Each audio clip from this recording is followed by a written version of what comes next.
Muy buenos días, estimados estudiantes. Buenos días con todos. Muy bien, Días, abogado.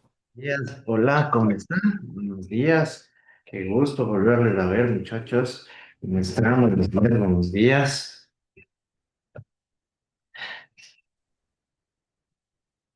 ¿Qué más? ¿Qué más? ¿Cómo estamos? ¿Qué tal? Abogado. Hola, ¿cómo están? ¿Irán a enseñar las camaritas, por favor, muchachos? Verán, prenderán las camaritas, prenderán todas las camaritas. Muy bien, perfecto. Buenos días con todos y cada uno de ustedes. Espero que se encuentren muy bien.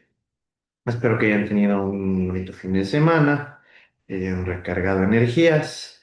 Que en este caso puedan seguir cumpliendo y desarrollando con las actividades pertinentes a la presente semana, no solo en mi asignatura, sino de forma general, que siempre es lo más óptimo, ¿no? Dentro del desenvolvimiento y el desarrollo académico de cada uno de ustedes en este ciclo de mediación. Debemos tomar en cuenta, en consideración que ya estamos súper cercanos a concluir con este ciclo, razón por la que una vez más, como les he manifestado de forma permanente, tomemos en cuenta las precauciones del caso para evitar los lamentables desenlaces que les he dicho, que yo en este caso por experiencia siempre llego a ver, ¿sí? Razón por la que resulta totalmente necesario que ustedes cumplan simplemente con sus responsabilidades, con sus obligaciones en calidad de estudiantes y con ello se va a evitar eh, inconvenientes, problemas, malos ratos, porque como siempre les digo, en este caso, siempre se llegan a dar este tipo de situaciones que se tienen que llegar a prevenir, ¿sí? Porque al fin y al cabo, solo dependen de ustedes, ¿sí? Solo dependen de todos y cada uno de ustedes. Perfecto. ¿Alguna pregunta, muchachos? ¿Alguna duda? Todo claro, todo entendido. Muy bien. Eh, ¿Revisaron el aula virtual? Sí, Sí, Ya. abogado. Perfecto. Entonces, muchachos, cumplan con la tarea. Verán que de hecho desde el domingo está habilitado porque les di tiempo en este sentido para que aprovechen incluso. Por el mismo hecho de que ustedes tienen que llegar a alcanzar el puntaje determinado en el reglamento de evaluación estudiantil para que puedan aprobar el ciclo.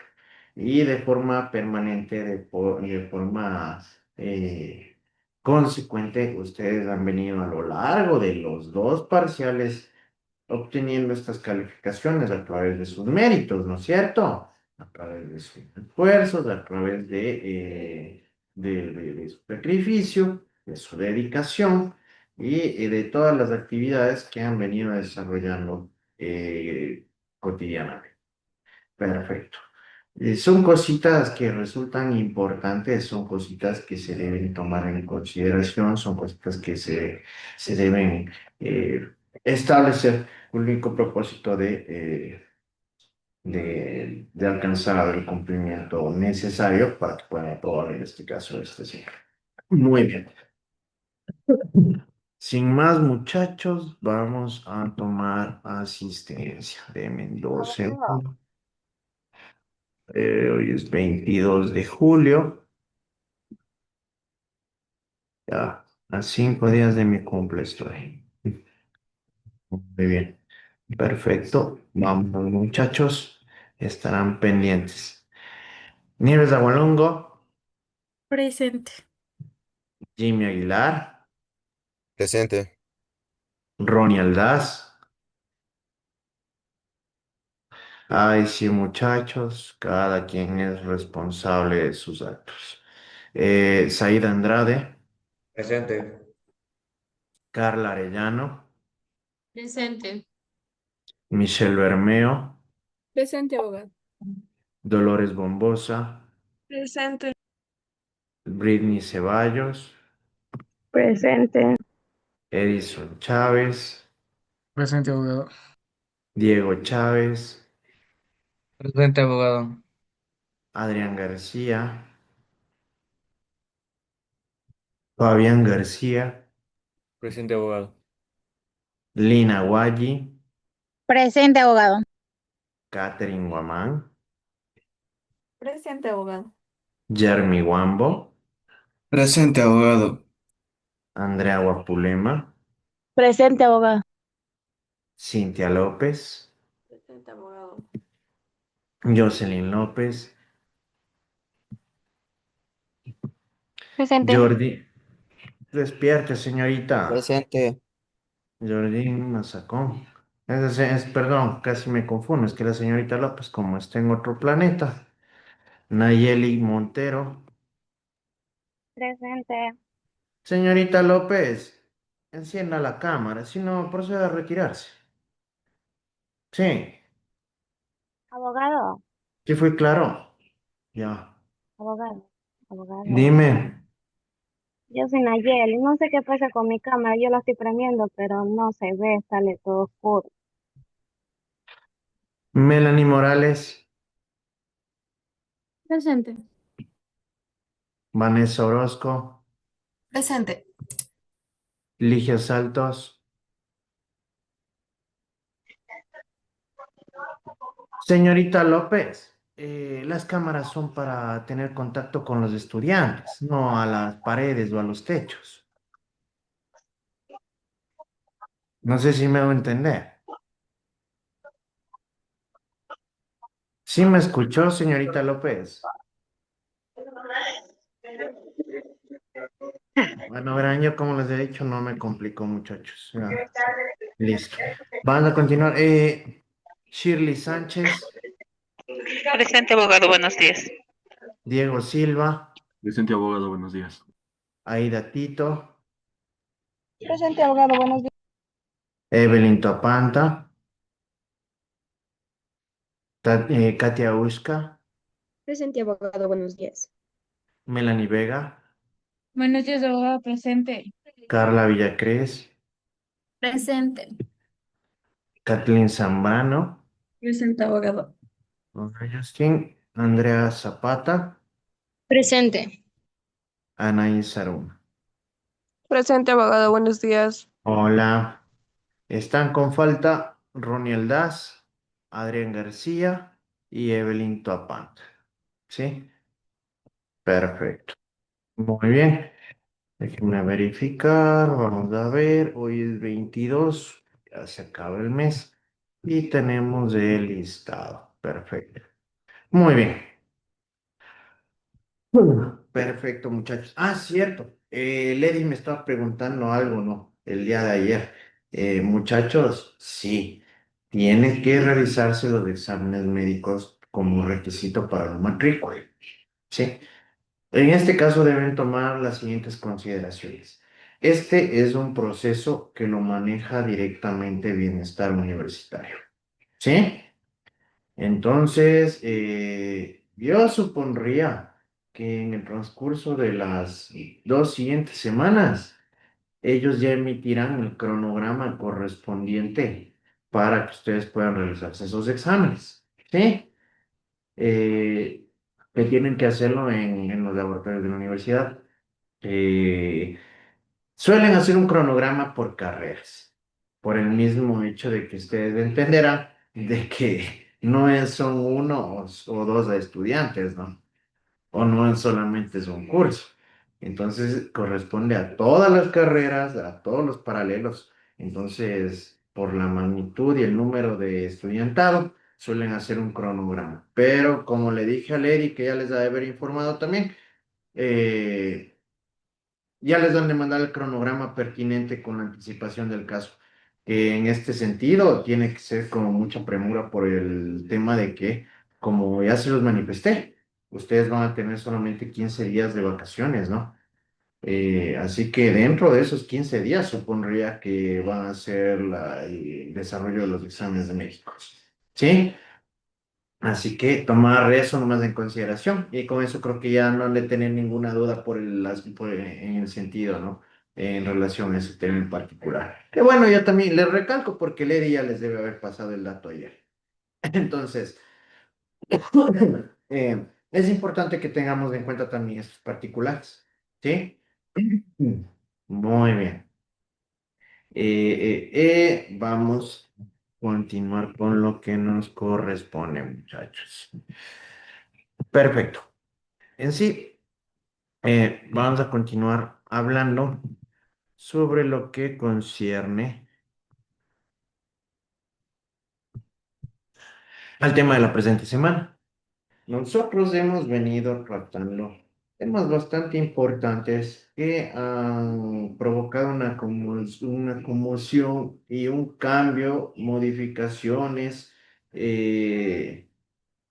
a nivel global durante la historia y el transcurso de la misma humanidad. Por eso hablábamos de civilizaciones antiguas, ¿sí? En general, en este caso, que fueron muchas de estas bases para los desarrollos en los diversos aspectos y áreas en los que nos desenvolvemos hasta el día de hoy. Vimos también, hemos tratado sobre las civilizaciones indígenas que formaron parte de América, ¿sí? Tratamos en este caso de la conquista europea que se desarrolló en territorio de América también, no solo de América Latina. Vimos los cambios sociales, económicos que repercutieron y que se llegaron a desarrollar y a establecer, y como les había manifestado, que muchos de estos hasta la misma actualidad se siguen manteniendo. ¿Sí? Vimos y tratamos también en la semana anterior lo que corresponde a la expansión de Estados Unidos de Norteamérica en el ámbito económico y de igual manera las repercusiones que causó en sí la Primera Guerra Mundial a nivel global y específicamente en lo que corresponde a América Latina. ¿Sí? Por eso, como les he dicho, todos estos puntos resultan esenciales para todos y cada uno de ustedes, por el mismo hecho de que en este sentido, eh, ustedes, al ser futuros sociólogos, deben conocer esta historia, ¿no? Deben conocer estas problemáticas, deben conocer estos cambios, muchos de ellos abruptos que se desarrollaron en las civilizaciones a nivel global, a nivel de continente e incluso de manera específica en lo que concierne y corresponde a América Latina. ¿Sí? Razón por la que en la presente semana nosotros vamos a tratar sobre América Latina durante la Segunda Guerra Mundial y su repercusión en la Guerra Fría. ¿Sí? ¿Por qué es importante conocer todos estos antecedentes históricos?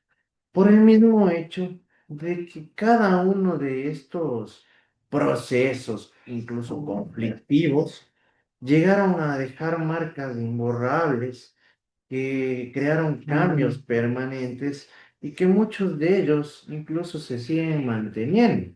Es decir, en este caso, se tuvo que recorrer un camino con pros y contras, con subidas y bajadas, que llegaron a tener como resultado la sociedad actual en la que nosotros vivimos. ¿Sí o no? ¿Creen ustedes que tuvo repercusión o tuvieron repercusión todos estos hechos, todas estas acciones a nivel global en la sociedad actual? ¿Creen que tuvo relevancia? ¿Creen que tuvo algún tipo de resultado con la sociedad, con los cambios incluso culturales, económicos que se han producido en el mundo? Obviamente se han producido cambios que tienen gran importancia en el mundo actual. ¿Sí? Por esta razón, nosotros lo que vamos a lograr a través de lo que corresponde y concierne a la presente semana de clases es comprender el papel de América Latina en el conflicto para reconocer la contribución de los países latinoamericanos a la guerra. Sí, analizándolo también cómo la guerra impactó en la economía, en este caso de la región, es decir, en América Latina de forma directa a nuestro territorio, a los países que forman parte de América Latina, y con ello entender cómo la guerra transformó las economías locales y además conocer todos los eventos que marcaron a Latinoamérica durante la Guerra Fría. Y como objetivos secundarios, vamos a desarrollar habilidades de investigación y análisis sobre la historia de la Guerra Fría, que esto a su vez les va a permitir a ustedes ya desarrollar criterios formados sobre todo estas problemáticas que suscitaron en un momento y en el transcurso de tiempo correspondiente, y también fomentar el pensamiento crítico de ustedes en calidad de estudiantes sobre los hechos producidos y las repercusiones de los mismos, porque ustedes ya deben tener criterios formados. Pero ¿cómo llegan a alcanzar estos criterios formados? Ustedes llegan a alcanzar este tipo de criterios formados a través del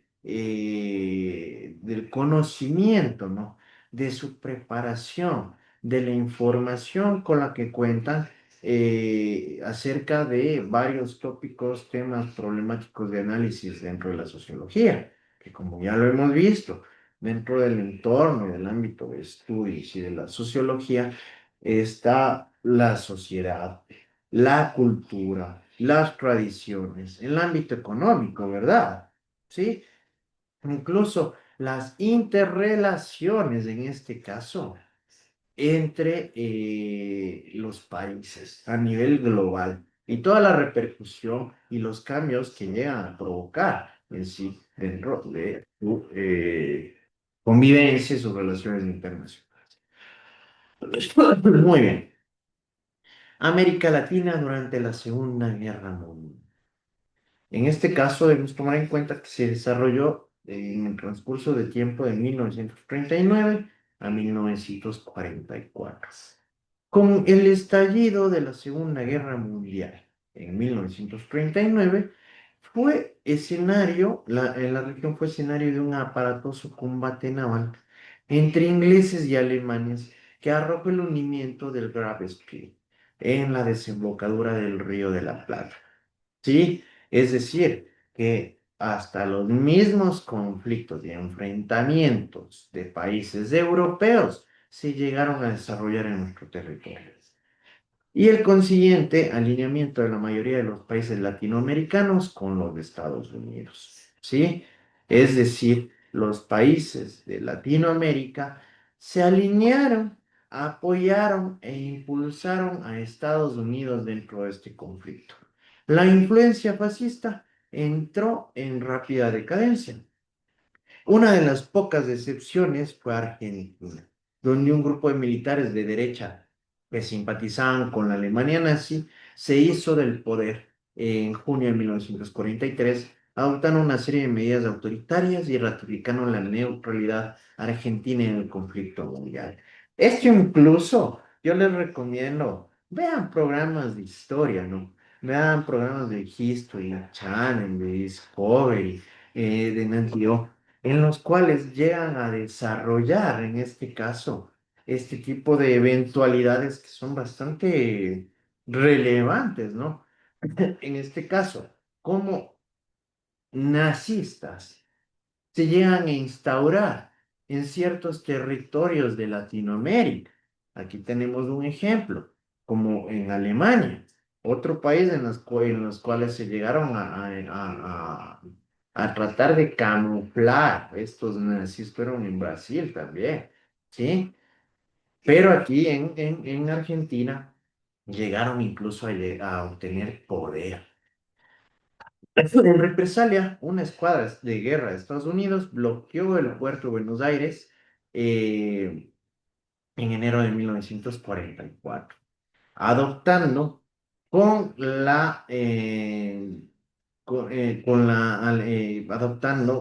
perdón, en este caso, ciertos lineamientos, ¿sí? Que llegaron a obligar a la Junta Militar a romper con el eje fascista y convocar a elecciones. Es decir, estaban incluso con un poder, en este caso, medio dictatorial, ¿sí?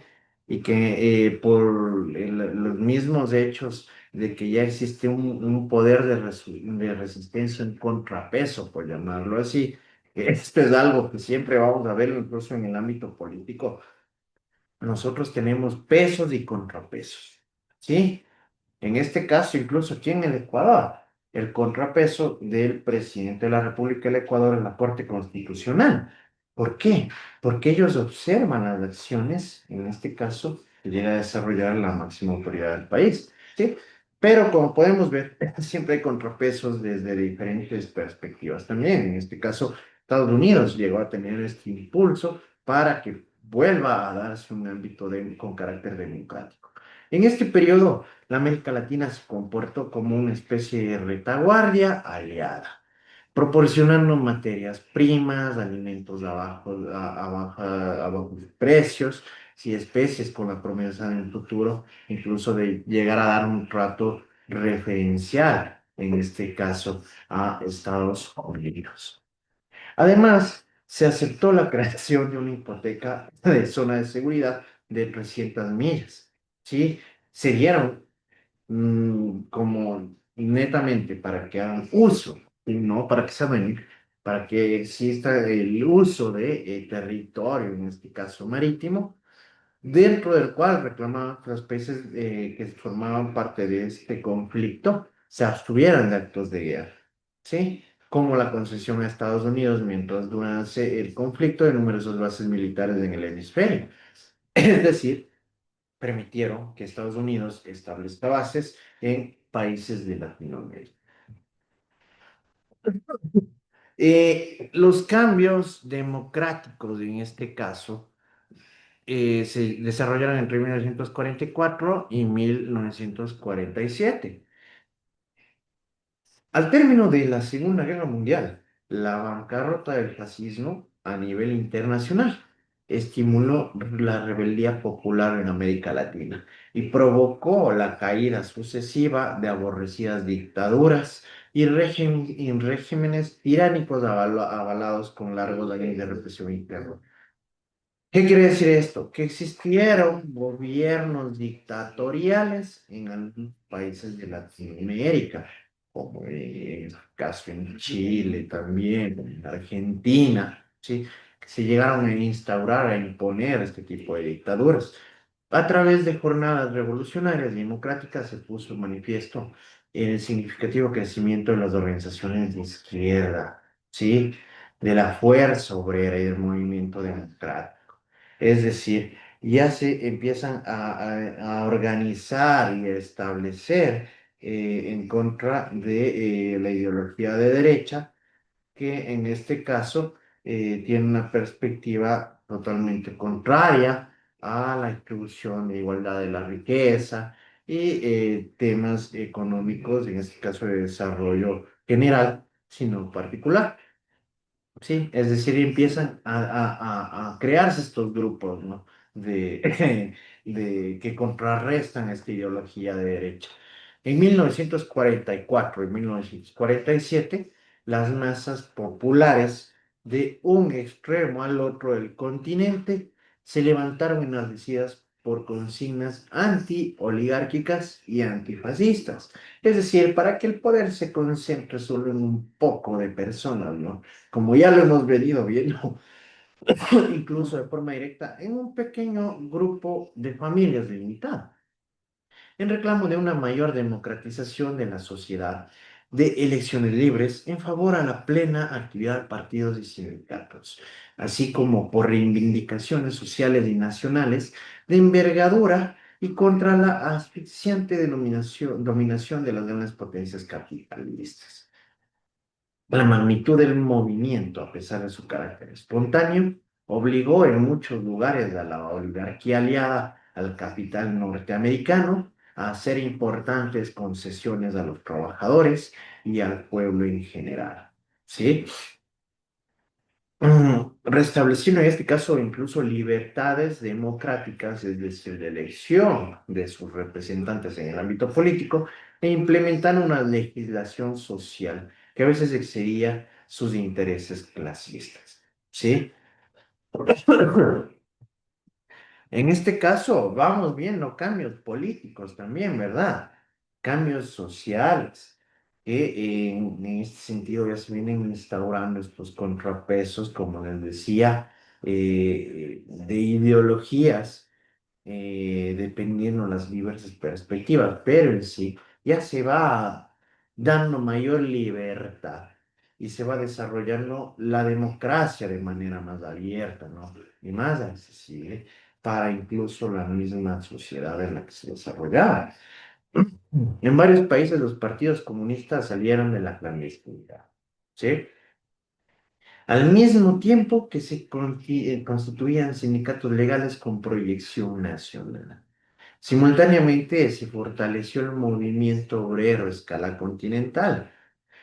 El segundo Congreso de Confederaciones de Trabajadores de América Latina fue fundado en México en 1938, que pudo reunir en Colombia en 1944 centrales sindicales que representaban a buena parte del proletariado de 15 naciones latinoamericanas, ¿sí? Es decir, de la mano obrera.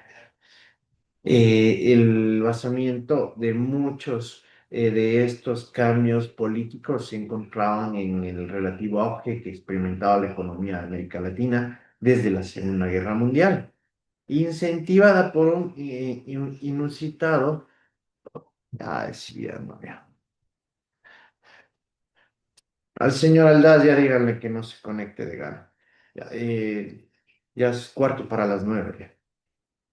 Entonces, el basamiento de muchos cambios estos políticos se encontraban en el relativo auge que experimentaba la economía de América Latina desde la Segunda Guerra Mundial, ¿sí?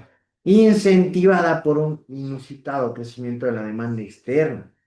El sector agropecuario se reanimó hasta cierto punto también el minero, luego de una prolongada recesión derivada de la crisis capitalista de 1929 a 1933. Desde entonces y hasta el fin de la Guerra de Corea, se registró un notable incremento de exportaciones latinoamericanas de materias primas y productos alimenticios. En este caso, muchachos, como podemos ver, se llega a desarrollar la economía de América Latina en el ámbito comercial, ¿sí? En lo referente a la agricultura, los productos agrícolas que eran producidos en nuestros territorios. Y de igual manera, en este caso, a lo que corresponde a minerales, ¿no? Oro, plata, ¿sí? Que se exportaban a países de tanto América Latina como de Europa, Estados Unidos.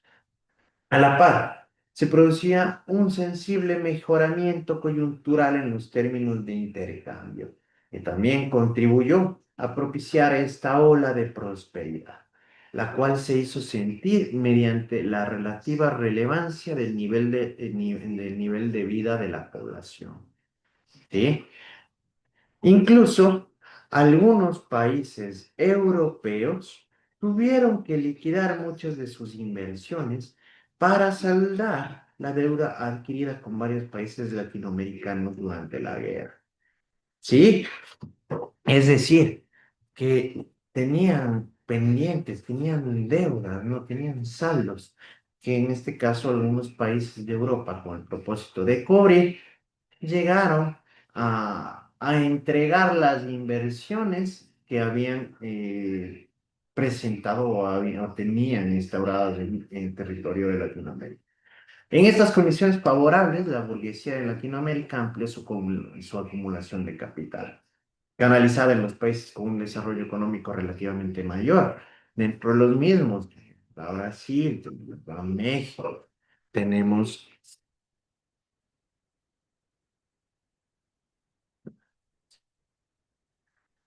Tenemos a México, ¿sí? Argentina y en menor medida Colombia, Chile y Uruguay. Y que presentaban en diferentes grados un proceso de industrialización desde finales del siglo XIX y principios del siglo XX, ¿sí?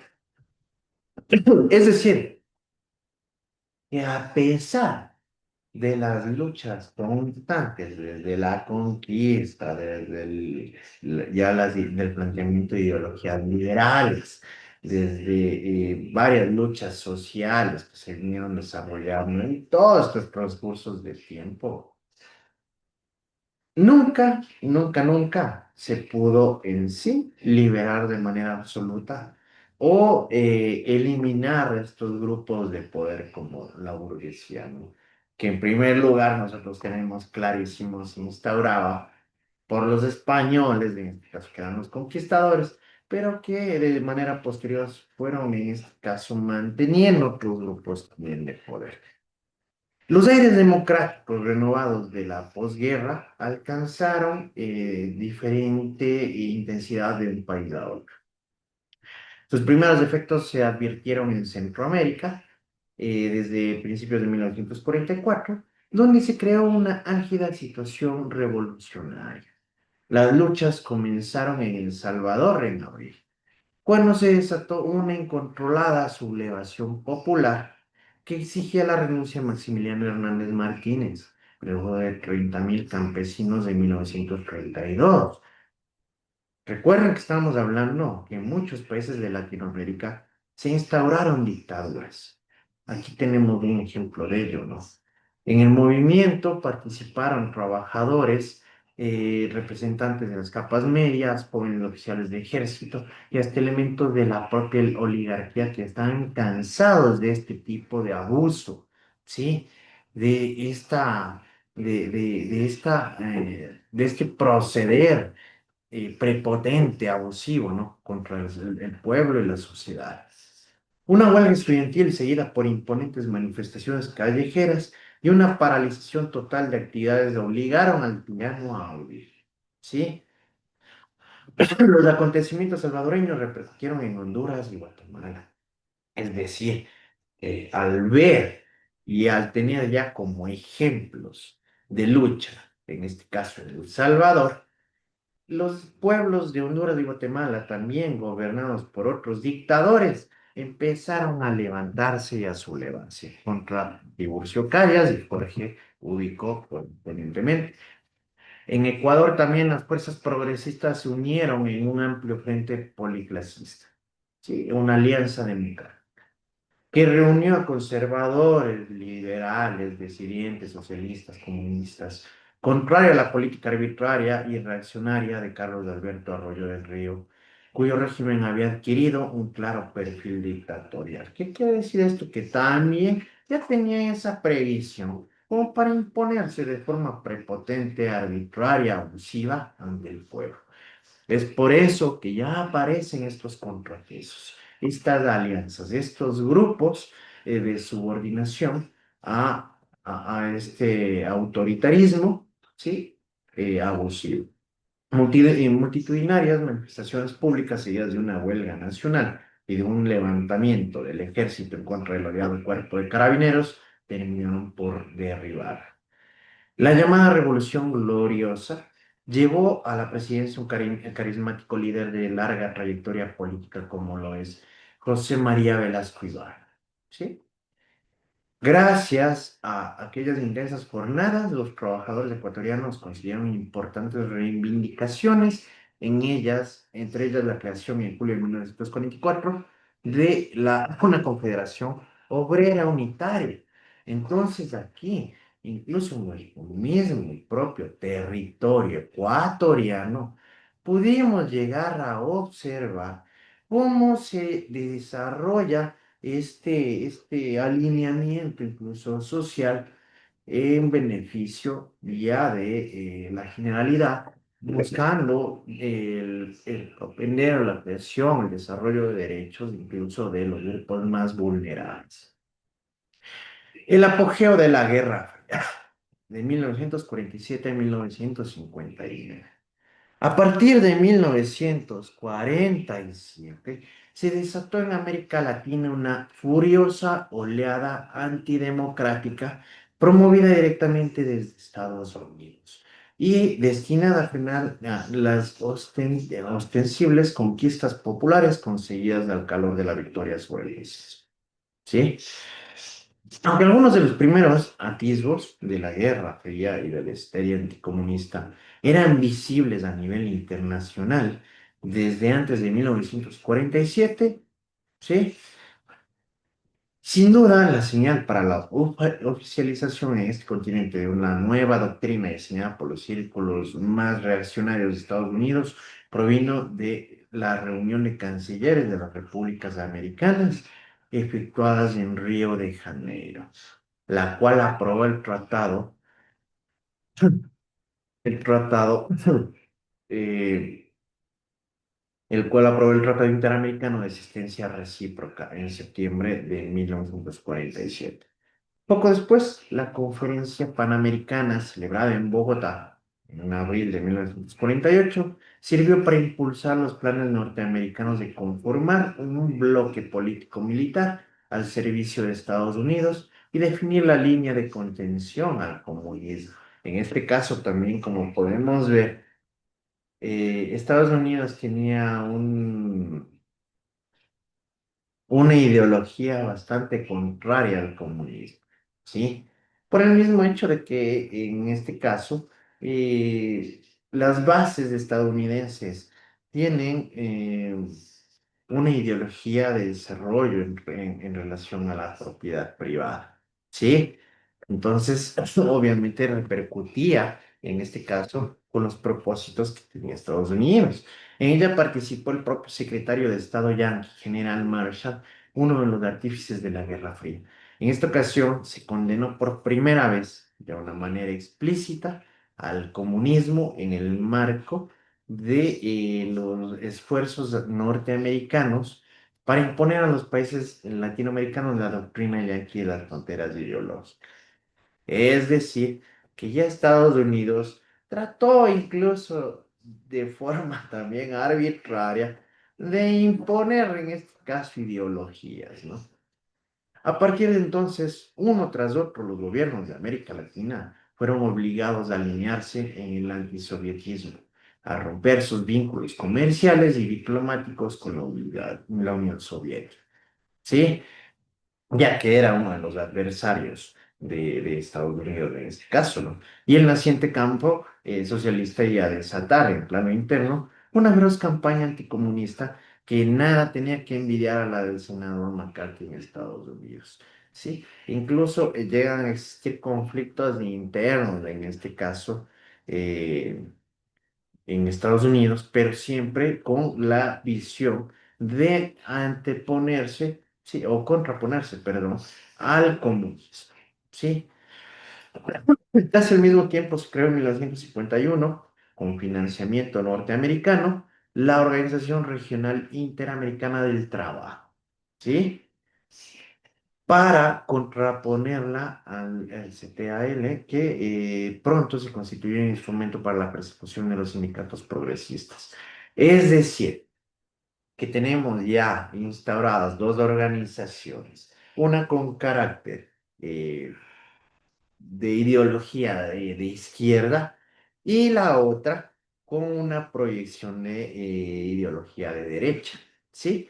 Por ende, estas dos organizaciones se contraponían, ¿no? En sus ideologías.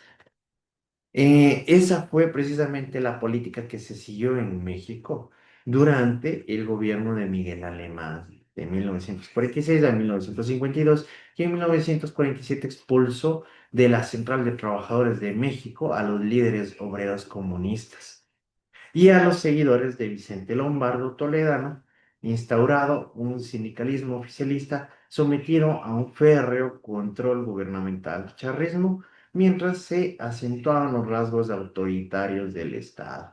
¿Sí? Es decir, existe esta contraposición de pensamiento ideológico que incluso hasta en la actualidad se sigue manteniendo. Acabamos de ver incluso estos conflictos recientemente ¿Sí o no? ¿En dónde? ¿En dónde pudieron percatarse de este tipo de conflictos de manera reciente?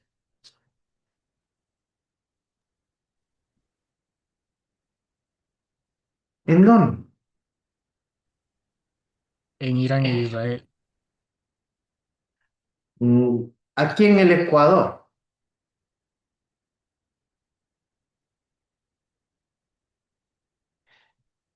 Muchachos, ustedes están estudiando sociología, ¿no es cierto? Ustedes deben conocer las problemáticas y todas las situaciones que se van dando en nuestro entorno. Aquí en el Ecuador, de forma interna, tenemos pues estas contraposiciones en donde las pudimos observar en las elecciones presidenciales, en las últimas elecciones. Teníamos un candidato de izquierda y teníamos un candidato de derecha. ¿Sí o no? Que en este caso cada uno se ataca desde sus perspectivas, sus propósitos, sus objetivos, sus metas. ¿Sí? Entonces, esto es algo, no es algo nuevo, sino que como podemos verlo, es algo que se ha venido desarrollando de forma permanente a través de la historia, no solo de Latinoamérica, sino del mundo entero, ¿sí? Algo semejante sucedió en Cuba durante los gobiernos de Grau, de San Martín en 1944, 1948, Carlos Prioso Carras entre 1948 y 1952. Aquí los dirigentes obreros comunistas no solo fueron desalojados de las confederaciones de trabajadores de Cuba, sino de varios de ellos, que murieron asesinados a manos de agentes a sueldo de la reacción, con el propósito de evitar, ¿no? El avance, en este caso, a través de este tipo de manifestaciones o sublevaciones de estos grupos contrarios, ¿sí? Ideológicos, políticos, como ocurrió con el líder azucarero Jesús Menéndez y el portuario Araceli. La extensión a Chile de esta rabiosa política anticomunista dio lugar a un sorpresivo viraje del presidente Gabriel González Videla, del Partido Radical, quien acababa de ganar las elecciones de 1946 gracias a la oportuna alianza con el Partido Comunista. ¿Sí? En abril de 1947, para ponerse a tono con las orientaciones de Washington, es decir, con las ideologías implantadas que trataban de implantar en Latinoamérica de Estados Unidos, el mandatario chileno expulsó a los tres ministros comunistas de su gabinete. Unos meses más tarde, en septiembre de 1948, González Videla firmó la llamada Ley de Defensa de la Democracia, que oficializó la persecución contra los comunistas tras abrogarse facultades extraordinarias. El Partido Comunista quedó ilegalizado, sometido a las organizaciones sindicales al control policial y anuladas las libertades constitucionales y el derecho a la huelga, ¿sí? Es decir, el derecho a la resistencia, que aquí incluso es un derecho constitucional, ¿no? Que en este caso es importante lo tenemos de consideración. El Partido Comunista en este caso quedó ilegalizado, sometido a las organizaciones sindicales, al control policial y anuladas las libertades constitucionales y el derecho a huelga, ¿no? Las rotas relaciones con la Unión Soviética. A la vez, cientos de comunistas y dirigentes obreros fueron conducidos al campo de concentración instalado en Pisagua. La víctima más conmutada del experimento comunista en Chile fue el afamado poeta y senador comunista Pablo Neruda, obligado a huir al exterior de forma clandestina, incluso por precautelar su propia vida con todos estos avances de desarrollo anticomunista que se producían en su país. También en Ecuador, como en Cuba, Chile y México, el inicio de la despiadada política anticomunista no requirió derrocar a los gobiernos establecidos, ¿no? En el país ecuatorial, el presidente Velasco Ibarra se proclamó dictador en 1946, pretextando su desacuerdo con la Constitución Democrática aprobada un año antes, lo que le permitió reprimir a la izquierda y dictar una nueva Carta Fundamental más a su gusto. Entonces aquí incluso podemos ver cómo se instauran estas dictaduras incluso en el territorio ecuatoriano. Que aquí este es un punto importante que ustedes también deben conocerlo, ya que van a analizar las problemáticas de nuestro país, ¿no? Y aquí incluso nacen muchas ideologías, muchas fuentes políticas que se siguen manteniendo y desarrollando hasta en la actualidad en ciertos casos. La creciente inclinación derechista en Ecuador se agudizó a raíz de la caída de Velasco Ibarra en agosto de 1947, expulsado por los militares encabezados por el coronel Carlos Manchera. ¿Sí? Muy bien. Por el día de hoy, muchachos, vamos a llegar hasta aquí. Muchas gracias.